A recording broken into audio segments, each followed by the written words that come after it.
Bonjour et bienvenue à l'Ashtami. Un plaisir de continuer cette série en ce week-end aussi particulier de la Pentecôte, comme ça a été évoqué à plusieurs reprises. Et c'est avec ce souvenir de la Pentecôte en tête qu'on peut continuer ce chemin sur l'apprentissage de la prière.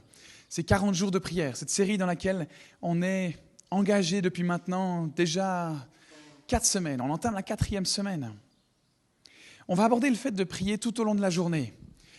Dans le Nouveau Testament, l'un des auteurs principaux, qui s'appelle Paul, il va régulièrement, très régulièrement, commencer ses lettres aux différentes églises par une prière, en disant qu'il prie pour l'Église, en disant ce qu'il souhaite pour l'Église, ce qu'il demande à Dieu pour cette Église.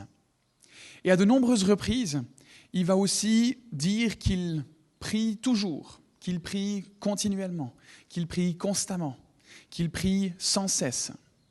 Il dit en fait qu'il n'arrête jamais de prier pour telle ou telle église. À quoi est-ce que ça ressemble, le fait de prier sans cesse, de prier toujours? Est-ce que ça veut dire qu'on doit sans arrêt être en train de parler à Dieu? À quoi est-ce que ça ressemble de prier tout au long de la journée si on veut mettre en pratique ce que l'apôtre Paul enseigne aux différentes églises dans les lettres qu'il adresse à ces églises. Et j'aimerais introduire ce thème de la prière tout au long de la journée, comme vous pouvez le voir sur l'écran, avec un verset, celui d'Éphésiens 6, au verset 18. « Par toutes sortes de prières et de demandes, priez en toutes circonstances, grâce à l'Esprit. Veillez à cela avec persévérance. Priez pour tous ceux qui appartiennent à Dieu. » Toutes sortes de prières, toutes sortes de demandes, en toutes circonstances. Donc, en tout temps, à chaque instant, sans cesse. Et c'est par le moyen de quelque chose ou de quelqu'un. Ce que Paul dit là, c'est que c'est grâce à l'Esprit. Et donc ce week-end, on célèbre la Pentecôte. La Pentecôte, c'est Dieu qui vient habiter en nous, sous la forme du Saint-Esprit. Jésus est monté au ciel, c'est ce qu'on a fêté la semaine dernière avec l'Ascension. Jésus est remonté, Dieu le Fils est remonté auprès de Dieu le Père. Donc à quelque part, il a abandonné les chrétiens sur terre, mais Jésus annonce qu'il va envoyer le Consolateur. C'est un autre mot qui est donné, un autre nom qui est donné au Saint-Esprit. Dieu sous la forme du Saint-Esprit. Et c'est ce qu'on fait donc à la Pentecôte. Dieu ne nous laisse pas seuls. Jésus n'est pas juste parti comme ça, puis débrouillez-vous. Non, maintenant, en plus, comme David l'a dit en introduction, d'avoir été présent avec les disciples à côté d'eux, on a la chance, en tant que croyants, de pouvoir avoir Dieu en nous. Pas juste à côté de nous, mais en nous. Donc, c'est ça qui rend possible le fait de pouvoir prier toute la journée. Parce que Dieu n'est pas juste présent dans le tabernacle, cette tente de la rencontre qui a été mise en place par Dieu pour le peuple juif. Dieu n'est pas juste présent dans le temple physique en pierre que Dieu a demandé à son peuple de construire par la suite. Dieu est présent dans le temple de son esprit. Et ce temple de son esprit, il est en chacun de nous. Donc Dieu est présent en chacun de nous. Et c'est ce qui permet cette prière tout au long de la journée possible. Parce qu'on n'a pas besoin de se rendre dans une église, dans un temple. On n'a pas besoin de se rendre dans un lieu précis pour être en contact avec Dieu.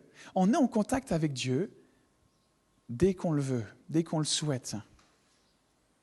Parce que comme on l'a vu la semaine dernière, il est multidimensionnel. Il n'est pas limité par un endroit, par un corps, par quelque chose.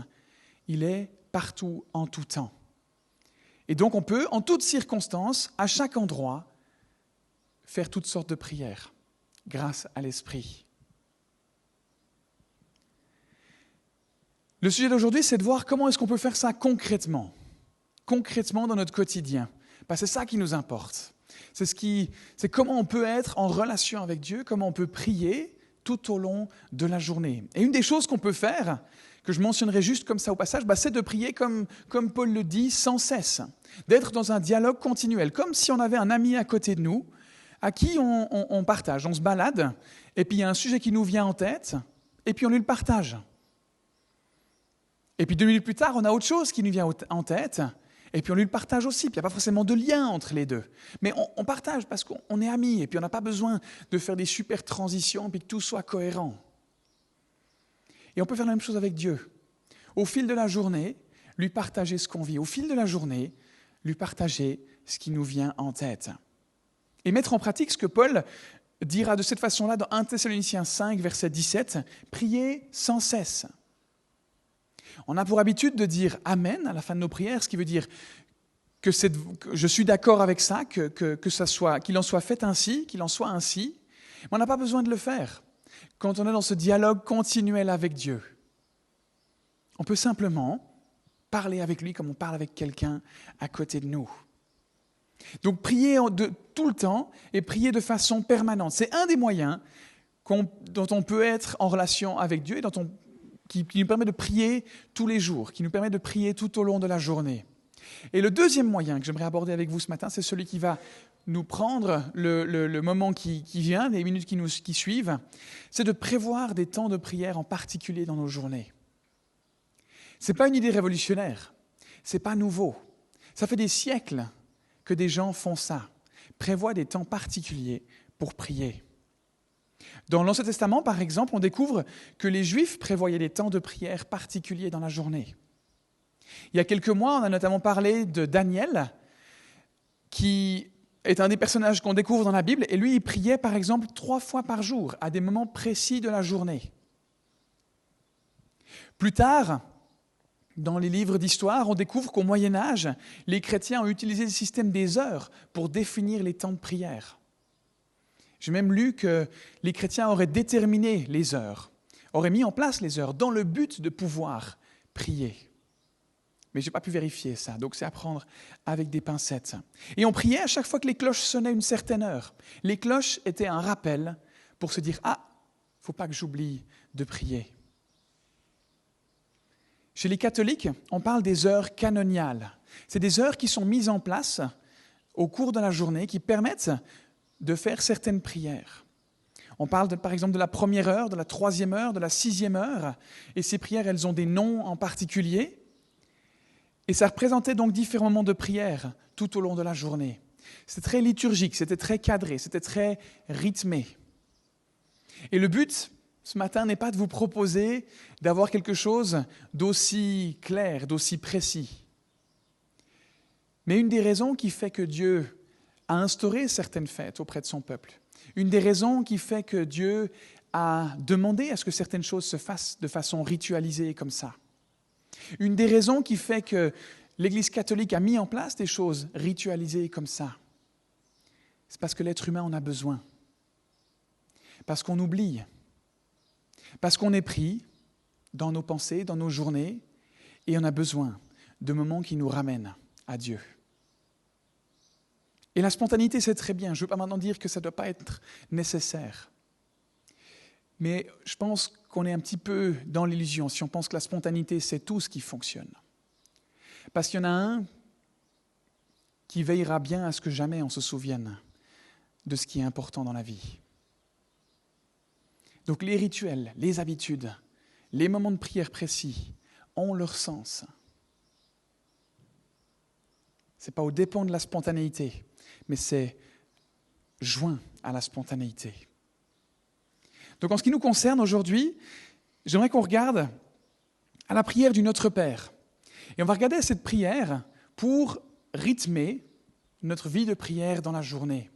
Rythmer des différents moments dans la journée où on peut se souvenir et s'adresser à Dieu de différentes façons, avec différents sujets bien précis. Parce que la prière du Notre Père, ce n'est pas seulement une prière qu'on doit réciter telle qu'elle. Vous l'avez vécu à plusieurs reprises, j'imagine, peut-être pas encore. Il y a différentes confessions de foi qui ont pour habitude de réciter cette prière de façon régulière. Et c'est très bien. Mais si notre prière se limite uniquement à la récitation de cette prière, je crois qu'on passe à côté de ce que Jésus voulait enseigner. Parce que Jésus n'a pas dit, quand il a introduit cette prière, dans les versets qui précèdent cette prière dans la Bible qu'on va lire tout à l'heure, dans Matthieu 6, il n'a pas dit « Voici ce que vous devez prier ». Il a dit « Voici comment vous devez prier ». C'est un modèle, c'est une façon de faire. Ça ne veut pas dire qu'il faut pendant 2000 ans, 5000 ans, dire les mêmes paroles, les mêmes prières, de la même façon toujours. Je vous propose donc de voir comment ce modèle s'adapte à une journée type que chacun de nous peut vivre. Comment on peut appliquer ce modèle à notre quotidien. Donc premièrement, on va commencer par le début. On va commencer par le début de cette prière, on va commencer par le début de notre journée. Et le début de la prière, c'est ce que vous trouvez dans vos notes, ici à l'écran, Matthieu 6, verset 9, « Notre Père céleste ». Donc Jésus a introduit ça en disant « Voici comment vous devez prier ». Et il commence en disant « Notre Père céleste ». C'est la première chose qu'on peut faire en se levant le matin dans notre journée. On se lève avec une attitude de reconnaissance. Si vous avez pris la petite feuille pour prendre des notes, c'est ce que vous pouvez noter dans le blanc. La première chose qu'on peut faire dans notre journée, c'est se lever avec une attitude de reconnaissance. Et c'est ce que peut nous enseigner ce premier verset, cette première partie du verset, Notre Père céleste. Directement, quand on sort du lit, on peut se connecter à Dieu au début de la journée. Avant d'aller se doucher, avant de déjeuner, commençons avec une attitude de reconnaissance, en disant à Dieu certaines choses pour lesquelles on est reconnaissant. Ça met directement notre cerveau en marche. Vous dites peut-être, « Ouh là là, mais moi j'ai besoin d'une demi-heure pour me lever là, avant que mon cerveau il soit opérationnel. » Ça peut être un petit rituel que vous instaurez le matin pour justement connecter ce cerveau dès le début à Dieu. Et ce n'est pas toujours facile de se lever en étant reconnaissant. On parle de se lever du pied gauche. Ce n'est pas facile de se lever en étant dans la joie. Ça arrive qu'on soit grincheux parce qu'on a passé une mauvaise nuit ou pour une raison inexplicable, on est en difficulté et on n'arrive juste pas à se réjouir de la journée qui s'ouvre devant nous. Mais on a un choix à faire ce matin. On a un choix à faire chaque matin. Comment est-ce qu'on veut vivre nos journées? Est-ce qu'on va laisser nos émotions, nos sentiments dicter notre état d'esprit pour la journée? Il y a des études scientifiques qui montrent que d'avoir une attitude de gratitude, une attitude de reconnaissance pour les choses de la vie, ça a un effet bénéfique sur la santé. Le fait de se centrer sur ce qui est positif, sur ce qui se passe bien, sur ce qu'on possède, sur la reconnaissance, ça nous transforme. Donc commençons notre journée en exprimant notre reconnaissance à Dieu. Et des fois, il faut bien chercher, je le reconnais, parce qu'on n'est pas dans les bonnes prédispositions. On peut, par exemple, pour nous aider à ça, faire une liste de sujets de reconnaissance qu'on affiche au mur. Comme ça, on n'a pas besoin de réfléchir le matin. On se dirige vers cette petite liste qui est affichée au mur. On fait 3 pas, clac, clac, clac. On est face au mur et on lit ces sujets de reconnaissance qui s'affichent. Ou bien on a une petite liste sur notre table de nuit qui nous rappelle des sujets de reconnaissance dans notre quotidien. Ou dans le livre que vous utilisez pour les petits groupes, il y a une double page à la fin avec des lettres de l'alphabet. Et l'idée, c'est pour chaque lettre de l'alphabet, 26 lettres, de trouver un sujet de reconnaissance qui commence par cette lettre. Ça peut être un défi que vous pouvez vous lancer pour cette semaine. Trouver un sujet de reconnaissance pour chaque lettre de l'alphabet. On peut aussi, par exemple, si vous êtes moins visuel comme ça, créer une liste de chants qu'on écoute sur YouTube, sur Spotify, sur Apple Podcast, peu importe. Et on les écoute quand on se lève. Et c'est la première chose qu'on laisse avoir un impact sur nos pensées, sur nos émotions. Et peut-être que vous avez encore d'autres idées. On peut être créatif, on peut trouver des choses qui correspondent à qui on est. Demandons-nous simplement, comment est-ce que je peux faire en sorte que je me lève chaque matin en étant reconnaissant, en m'efforçant d'être dans la reconnaissance. L'apôtre Paul, il s'adresse de cette façon-là à l'église de Corinthe, dans 1 Corinthiens 4, verset 7, à des personnes qui pensaient que par qui elles étaient, par leurs compétences, par leurs dons, elles étaient supérieures aux autres. Voilà ce qu'il leur dit. chapitre 4, verset 7. « Car en quoi penses-tu être supérieur aux autres ? Tout ce que tu as, ne l'as-tu pas reçu de Dieu ? Puisqu'il en est ainsi, pourquoi te vanter de ce que tu as comme si tu ne l'avais pas reçu, comme si ça t'était dû, comme si ça venait de toi quelque part ? Tout ce que tu as reçu, ça te vient de Dieu. Donc, sois reconnaissant pour ça, parce que ça ne vient pas de toi. Tu te vantes de ce que tu es, de ce que tu possèdes. Mais fais attention, parce que ça ne vient réellement pas de toi. C'est un cadeau. Sois reconnaissant pour cela. Sois reconnaissant pour ta capacité à réfléchir. Sois reconnaissant pour tes dons manuels. Sois reconnaissant pour ta capacité à discerner chez les autres ce qui dysfonctionne. Sois reconnaissant pour tout ce qui t'a été donné, parce que ça ne vient pas de toi, parce que ça t'est donné par grâce. Ça nous permet de rester humbles. Ça nous permet de rester focalisés sur Dieu le Père. On commence notre journée en disant « Père céleste ». Notre Père céleste, je me centre sur toi, parce que tout ce que j'ai me vient de toi.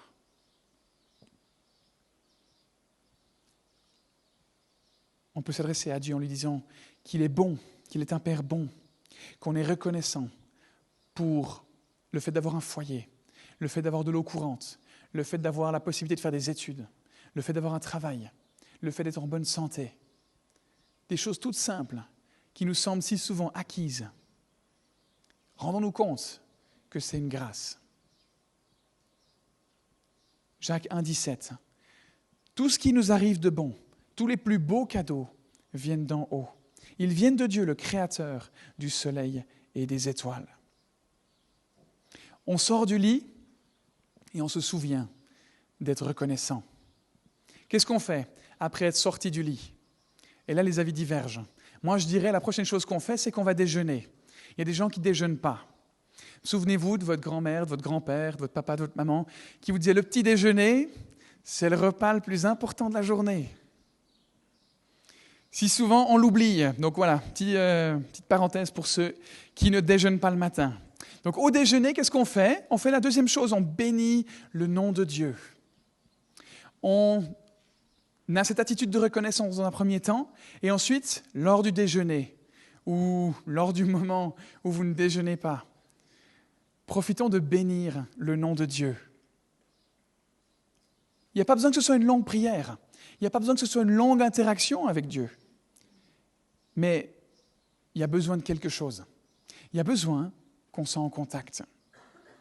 Et on peut l'orienter sur le fait de bénir le nom de Dieu. Ça veut dire quoi, bénir ? Bénir, ça veut dire honorer, ça veut dire montrer son respect, ça veut dire adorer. Et adorer, c'est reconnaître Dieu pour qui il est. C'est la deuxième partie de la prière du Notre Père. Après que Jésus ait dit « Notre Père céleste », il continue dans le même verset, Matthieu 6, verset 9, « Que la sainteté de ton nom soit respectée ». Il est question de la sainteté de Dieu. La sainteté, quelqu'un qui est saint, c'est quelqu'un qui est différent, qui est mis à part, qui n'est pas en contact avec quelque chose d'impur. Il est différent, il est supérieur. Je respecte son nom, je l'honore, je l'adore. C'est ce qu'on peut faire en mangeant notre petit déjeuner. Et c'est ce qu'on lit dans le psaume 145 au verset 2. « Chaque jour, je te bénirai. » Pas juste le dimanche matin, pas juste le week-end. Chaque jour, je te bénirai et je célébrerai ton nom pour toujours et à perpétuité. À de nombreuses reprises, et en particulier dans les psaumes, comme c'est le cas ici, on parle du nom de Dieu, bénir le nom de Dieu, se souvenir du nom de Dieu. Pourquoi est-ce qu'on met autant d'importance là-dessus ? Le fait de bénir le nom de Dieu, c'est mentionné environ 80 fois dans les psaumes. Bénissez le nom de Dieu, louez le nom de Dieu, exaltez le nom du Seigneur. C'est important parce que le nom, dans ce qu'on comprend de la Bible, dans la culture de la parole de Dieu, c'est l'identité de la personne. Le nom, ça représente qui on est. Le nom N-O-M, pas le nom, la négation. À notre nom s'attache une réputation, une bonne ou une mauvaise. Il faut savoir que dans la Bible, le nom qui était attribué à quelqu'un allait définir qui il était et était défini par les circonstances dans lesquelles la personne était née. Aujourd'hui, on choisit davantage un nom parce qu'on aime comme ça sonne, ou on veut s'amuser avec nos enfants à commencer par la lettre A, puis ensuite B, puis ensuite C, puis on se lance ce petit challenge. Et peut-être la réflexion ne va pas plus loin que ça. À l'époque, en tout cas, le nom était déterminé en fonction de quelque chose de bien précis. Dans la Bible, on découvre que Dieu a de nombreux noms. Pourquoi ? Parce que chacun de ces noms représente l'une des facettes de Dieu. On a Dieu en tant que Abba, en tant que Père, c'est ce qu'on a vu la semaine dernière. On a Dieu qui s'appelle, toujours en hébreu, LDA, qui veut dire le Dieu qui te connaît, le Dieu qui sait tout. On a Dieu qui est Jéhovah Rapha, qui veut dire le Dieu qui te guérit. On a El Shaddai, qui veut dire le Dieu tout-puissant. On a Jéhovah Jireh, le Dieu qui subvient à tes besoins. On a Jéhovah Tzidkenu, le Dieu de justice. Et tous ces noms, c'est Dieu. Tous ces noms, c'est cette même personne. Parce qu'il n'est pas limité par une seule caractéristique comme nous on l'est, par un corps comme nous on l'est. Il a de multiples noms. Parce que tous ces noms constituent qui il est. Ça veut dire que Dieu guérit. Ça veut dire que Dieu sait tout. Ça veut dire que Dieu prend soin de nos besoins. Ça veut dire que Dieu est notre Père. Ça veut dire qu'il sait tout, qu'il connaît tout. Dieu est tout ça ensemble. Donc on bénit le nom de Dieu.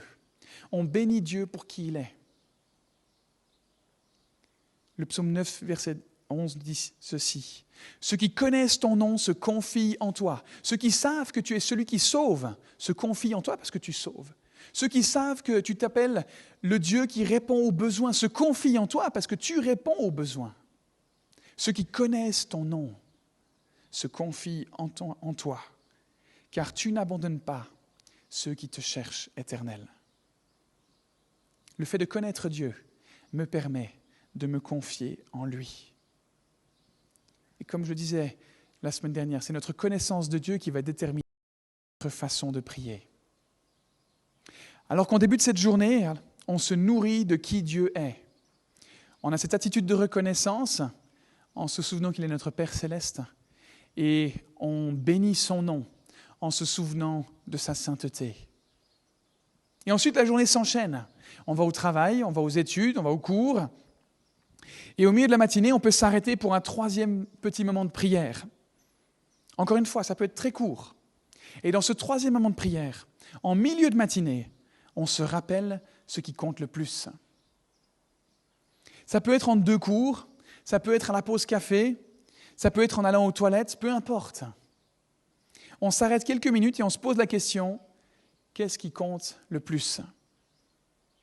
J'ai les pensées embrouillées, je ne sais pas où j'en suis dans ma journée, la situation que je vis, elle est compliquée, je ne vois pas clair. Je m'arrête pour prier.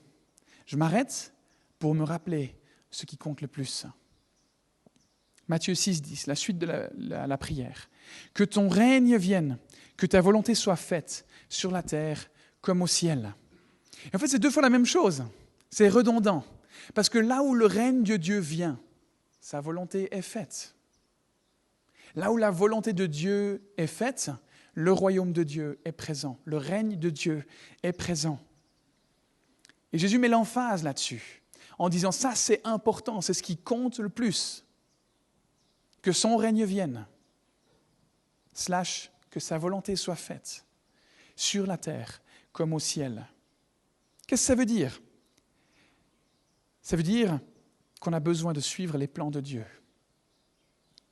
Penser que je peux gérer mon argent, mon couple, ma formation, mon travail, mes finances, je l'ai déjà dit en termes d'argent, mes relations, tout seul, de façon indépendante, en pensant que c'est moi qui ai le plan de comment ça doit se passer, c'est illusoire. Ça paraît sage, ça paraît intelligent, mais la Bible nous dit que c'est illusoire, que ce n'est pas comme ça que ça a été défini.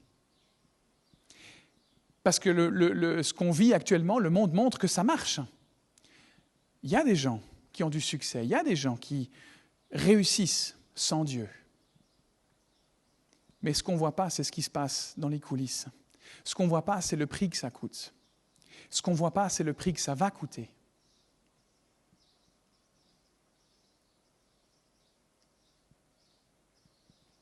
On a besoin de chercher la volonté de Dieu. On fait donc une petite pause dans nos matinées. On s'arrête dans cette journée qui va à 200 à l'heure, où on n'a pas jamais pris le temps encore de se dire « Ok, qu'est-ce qui se passe en moi là ? Pourquoi ça va à 200 à l'heure comme ça ?»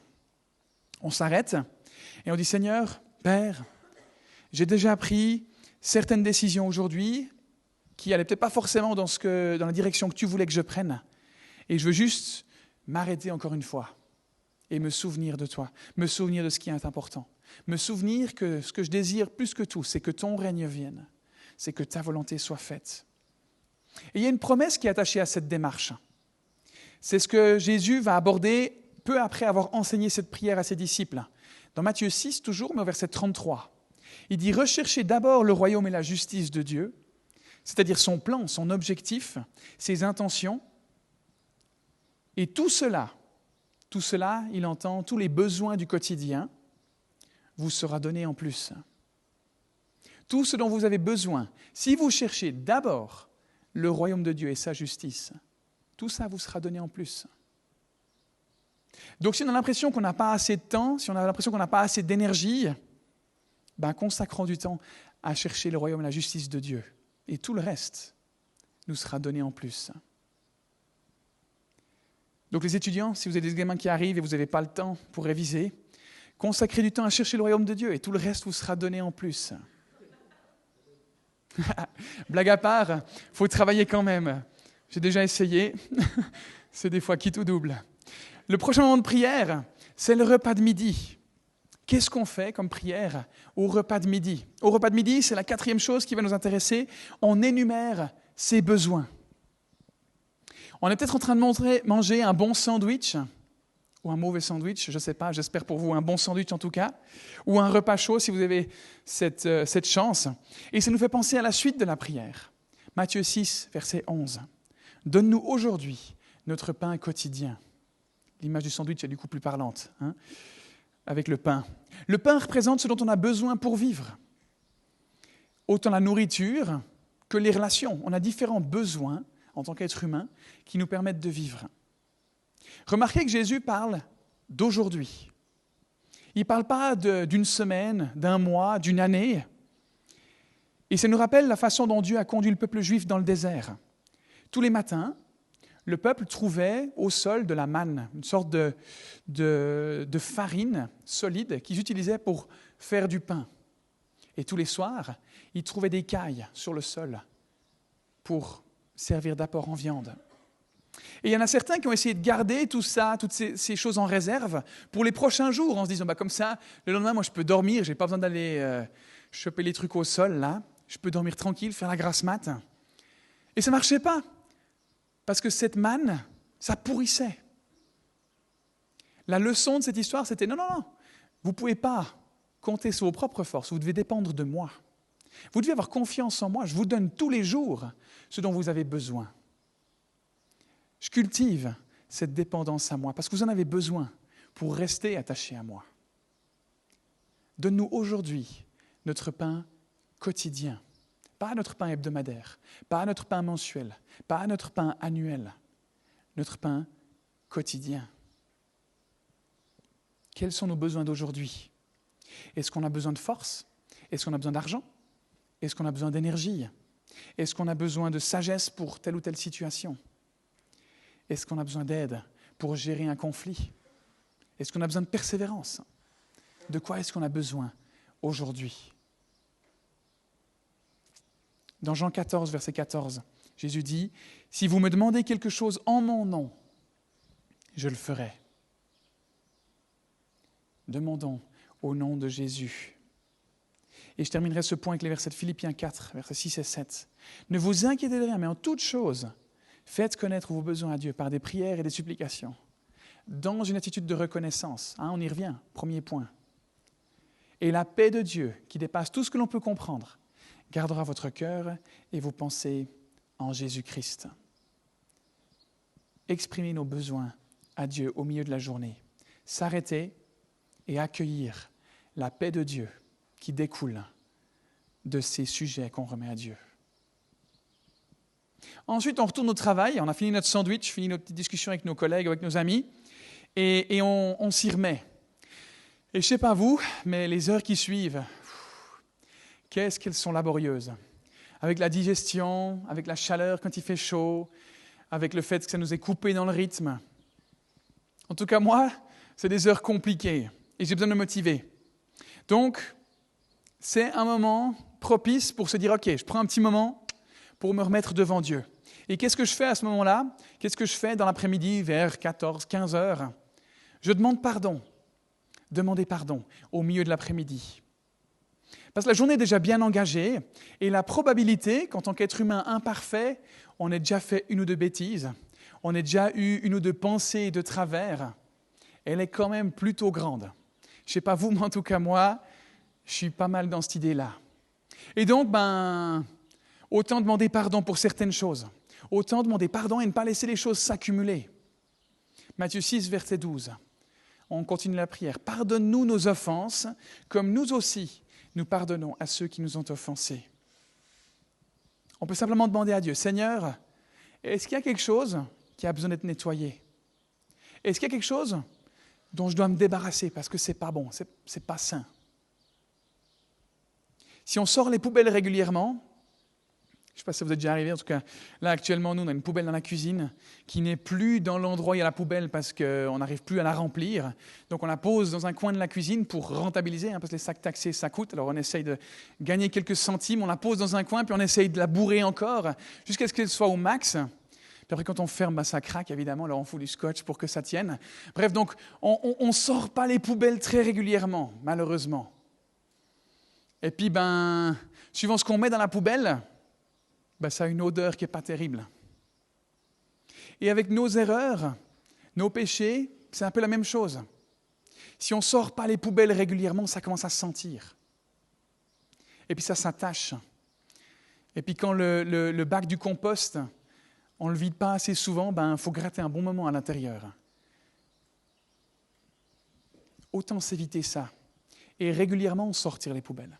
Régulièrement se mettre devant Dieu et dire « Ok Seigneur, qu'est-ce qui a besoin d'être nettoyé ?» Loin. Et on garde un lieu propre. On garde un cœur propre. On garde un cœur pur. Psaume 139, versets 23 et 24. Voilà une prière qu'on peut faire pour demander à Dieu de nous pardonner, pour nous ouvrir les yeux sur des choses qui dysfonctionnent. Examine-moi, ô Dieu, et connais mon cœur. Mets-moi à l'épreuve et connais mes pensées.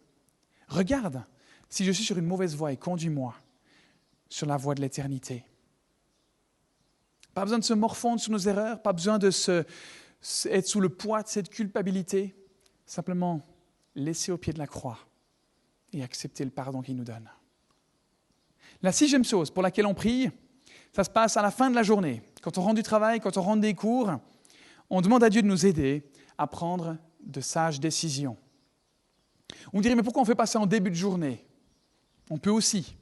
Mais à ce moment précis, je trouve que c'est un moment particulier. Je ne sais pas vous, mais j'arrive un peu en fin de journée. Ça m'arrive de baisser ma garde. Et ça m'arrive d'être plus sujet à être irrité, à être dans des prédispositions pas saines.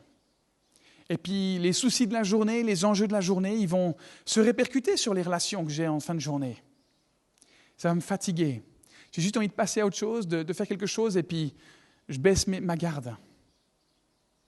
Et je suis plus irritable, plus sujet à me mettre en colère, plus sujet à être attaqué par différentes pensées.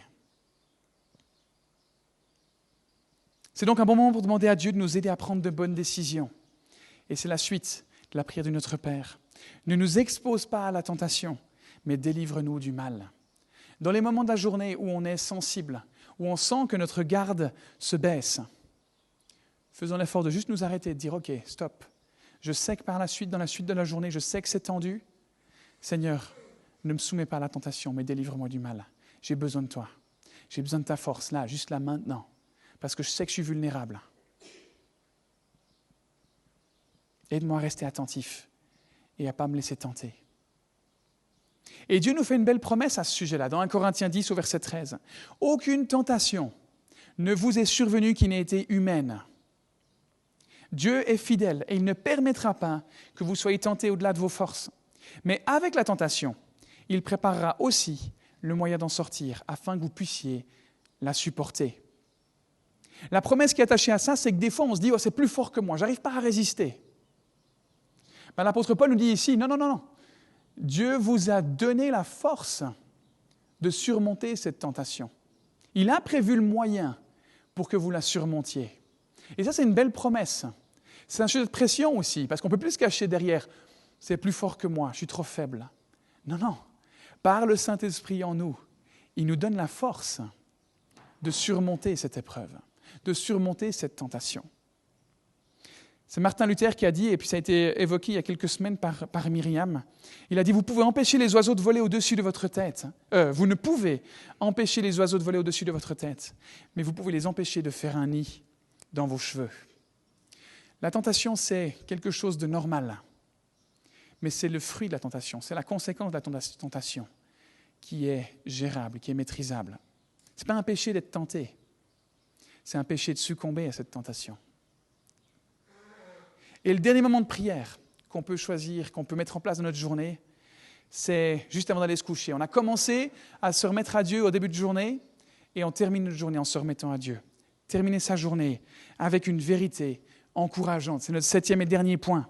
La journée est passée, elle a été remplie de choses positives, de choses moins positives, de choses encourageantes, moins encourageantes, de moments agréables, de moments désagréables.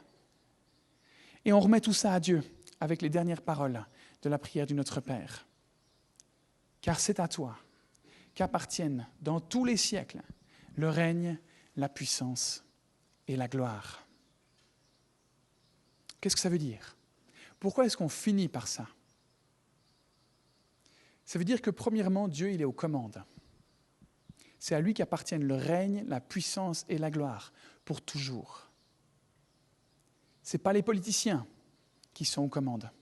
Ce n'est pas la police qui est aux commandes. Ce n'est pas notre patron qui est aux commandes. C'est Dieu. Et au final, c'est le deuxième point, il sera vainqueur. Au final, ce règne, cette puissance et cette gloire lui appartiennent. Il est aux commandes et il vaincra. Peu importe dans quelle situation on peut se trouver, dans quelle injustice on peut se trouver, il est aux commandes. Et il vaincra. Il a vaincu. Et pour un temps encore, le mal est présent. Et il a déjà vaincu. Et un jour, ça arrivera à son terme. Il vaincra définitivement. Elle vaincra définitivement, ce n'est pas le bon terme. Il mettra en œuvre parfaitement sa victoire. Proverbe 21, verset 1, dit la chose suivante. « Le cœur du roi est un simple courant d'eau dans la main de l'Éternel. Il l'oriente comme il le désire. » Le roi, c'est la personne la plus puissante, la plus influente qui existe. Et pourtant, c'est Dieu qui oriente sa vie comme il le désire. Il est aux commandes. Corrie ten Boom, c'est une dame néerlandaise qui a aidé beaucoup de Juifs pendant la Deuxième Guerre mondiale. Elle a aussi écrit énormément de livres qui sont intéressants. Et une des phrases qu'elle a dites, c'est ceci. Si vous regardez le monde, vous serez désespéré. Si vous regardez en vous, vous serez déprimé. Mais si vous regardez à Christ, vous serez en paix. Et je trouve que c'est magnifique. Tout dépend d'où on pose notre regard. C'est à toi qu'appartiennent pour tous les siècles le règne, la puissance et la gloire. On peut dire à Dieu Père, face à tout ce qui se passe, c'est toi qui es aux commandes. Et c'est toi qui vaincras. Toutes les imperfections auxquelles on peut faire face, elles seront vaincues par toi. Elles sont déjà vaincues à la croix. Et elles seront définitivement vaincues dans un certain temps. J'aimerais vous encourager à fixer ces différents moments de prière dans la journée, à intentionnellement prendre des temps à part où vous pouvez consacrer du temps à Dieu. Ça n'a pas besoin d'être long. Chacun de ces moments peut durer 1 minute maximum, 30 secondes. Mais on a besoin de se centrer sur lui. Et peut-être que vous dites que vous êtes trop occupé et que vous ne sauriez pas où placer ça dans votre journée ou comment le placer dans votre journée. Et j'aimerais répondre à ça avec une citation de Martin Luther qui m'a interpellé. Il dit ceci: « J'ai tant à faire aujourd'hui que si je ne prie pas au moins 3 heures, je n'arriverai pas à tout faire. » La chose la plus importante, c'est cette relation à Dieu. On peut faire tout ce qu'on veut avec la force de nos bras. Si ce n'est pas fait avec la relation à Dieu, on sera moins efficace. Et ça, c'est une chose qui, comme pour le peuple juif, nous pousse à être dépendants de lui. Parce qu'en fait, l'enjeu, ce n'est pas de trouver les bons moyens. Là, je vous ai donné 7 points sur comment bien prier tout au long de la journée. Au final, ce n'est pas le seul enjeu. Au final, ce n'est pas ça qui change, qui transforme, qui fait qu'on y arrive. Mais c'est de se confier en Dieu. C'est de lui accorder du temps. Et on dit, ah mais non, j'ai tellement de choses à faire dans la journée, je n'ai pas le temps d'accorder du temps à Dieu. Mais c'est complètement ironique parce que c'est consacrer du temps à Dieu qui nous équipe et nous rend capables pour ce qu'on a à faire dans la journée. On a besoin d'inverser notre mode de pensée, qui est irrationnel selon les principes de ce monde. C'est bien pour ça qu'on parle de foi. C'est bien pour ça qu'on parle de choses qu'on espère mais qu'on ne voit pas. On a besoin de changer cette façon de penser. On a besoin de rechercher d'abord le royaume de Dieu et sa justice. Et tout le reste nous sera donné en plus. Pour terminer, je vous invite à prier avec moi. Père, je te remercie parce que il y a un peu moins de 2000 ans, tu as envoyé le Saint-Esprit qui nous permet de te parler tous les jours, d'être en contact quotidien avec toi, à n'importe quel moment et n'importe où. Merci pour cette possibilité d'être en relation avec toi. C'est vraiment un cadeau. Et de parler comme un ami qui se trouve à côté de nous. C'est tellement beau. Je te demande de nous aider à te parler tous les jours, à regarder à toi dans le rythme effréné de nos journées. Aide-nous à prier comme tu l'as enseigné au travers du Notre Père, à l'utiliser comme modèle. Que tu sois la priorité numéro 1 dans nos vies. Aide-nous à vivre en conséquence du fait que tu sois la priorité dans nos vies. Merci parce que tu as donné ta vie par Jésus pour qu'on soit pardonné et qu'on puisse être en relation avec toi. Je veux bénir ton nom et te rendre gloire, Seigneur. Amen.